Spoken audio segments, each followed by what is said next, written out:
இப்படி நாங்கள் எல்லாரையும் அவசரமாக கூப்பிட்டுட்டு எங்கே போயிட்டுருக்கோன்னு பார்த்தீங்க அப்படின்னா வேற எங்கேயும் இல்லை, எங்கள் அண்ணனோட கல்யாணம். சரி, அண்ணனோட கல்யாணங்கிறதுனால எல்லாரும் நல்லா மேக்கப்லாம் போட்டு கிளம்பி பொண்ணு வீட்டுக்கிட்டேயும் வந்துட்டோம். பொண்ணுக்கு வீட்டுக்கிட்ட வந்தது ஏன் வெயிட் பண்ணிட்டு இருக்கோம்னா, இப்போ மாப்பிள்ளை வீட்டில் பொண்ணு வீட்டில் இருந்து நமக்கு ஆரத்தி எடுத்ததுன்னு நான் மாப்பிள்ளை வருவார், அதனால் மாப்பிள்ளையை நிற்க விட்டு ஆரத்தி எடுக்கிறதுக்காக வெயிட் பண்ணிட்டு இருந்தோம்.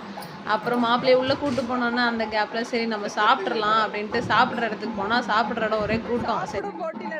சரி அது வரை ஏன் வெயிட் பண்ணிட்டு இருப்பானே அப்படின்னு சொல்லிட்டு நின்றுட்டு சாப்பிட்றலாம் அப்படின்னு எல்லாம் பிளான் பண்ணிட்டு போட்டி நடக்கிற மாதிரியே சாப்பிட்டுட்டு இருந்தாங்க. சரி, அப்புறம் அந்த அந்த கேப்பில் இங்கே போய் பார்த்தோன்னா பொண்ணு மாப்பிள்ளைக்கு நிறைய ஃபங்க்ஷன்லாம் வைப்பாங்க, அதெல்லாம் முடிஞ்சு கல்யாணத்துக்கே பொண்ணு மாப்பிள்ளை ரெடி ஆகிட்டாங்க. கல்யாணத்தை அண்ணனுக்கு நல்லபடியாக நடந்துச்சு.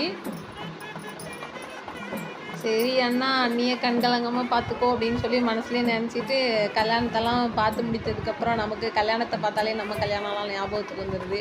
மெமரிஸ் அப்படியே ஞாபகப்படுத்திட்டு அப்புறம் கல்யாணத்து முடிஞ்சதுக்கு அப்புறமா நெக்ஸ்ட் என்ன நடந்தது, அதுக்கப்புறம் என்ன பண்ணாங்க அப்படிங்கிறத நெக்ஸ்ட் வீடியோவில் பார்க்கலாம்.